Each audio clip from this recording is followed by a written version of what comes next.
2026 IPL సీజనర్ opening match అయితే అదిరిపోయిందని చెప్పేసి మా మొదట టాస్ ఓడిపోయి బ్యాటింగ్ దిగినటువంటి ఎస్ఆర్హెచ్ 201 రన్స్ అయితే స్కోర్ చేసింది. కెప్టెన్ ఇషాన్ కిషన్ అయితే అద్భుతమైన బ్యాటింగ్ చేశాడు. 80 రన్స్ ఏమో స్కోర్ చేశాడు బ్రో.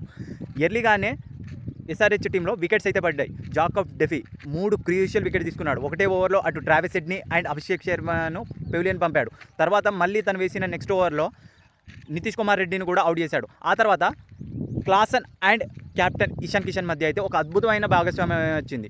మళ్ళీ గాడిలో పడింది ఇన్నింగ్స్ అనే టైంలో రొమారో షెఫర్డ్ వేసిన ఒక ఓవర్లో క్లాసన్ కొట్టిన బంతి అదైతే ఒక పెద్ద కాంట్రవర్సీగా మారింది. ఆ క్యాచ్ మన సాల్ట్ పట్టినప్పటికీ అది కొంచెం కాంట్రవర్సీగా మారింది. సో తర్వాత అనికేత్ వర్మ 18 బాల్స్లో 47 రన్స్ స్కోర్ చేశాడు బ్రో. ఊరమాస్ ఇన్నింగ్స్ ఆడాడు. తాను బ్యాటింగ్ చేస్తుంటే బాల్ గాల్లో తేలుతుంది బ్రో.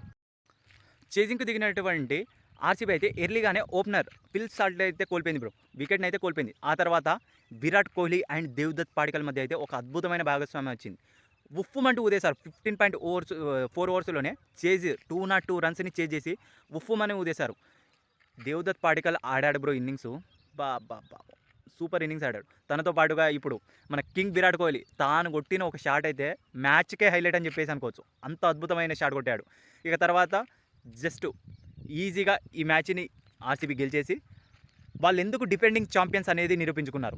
మరి నెక్స్ట్ మ్యాచెస్లోనైనా ఎస్ఆర్హెచ్ కంబ్యాక్ చేస్తుందా, మరి ఆర్సీబీ ఈ సంవత్సరం ఎలా పర్ఫామ్ చేస్తుందని చూడాలంటే ఈ ఐపీఎల్ చూడాల్సిందే.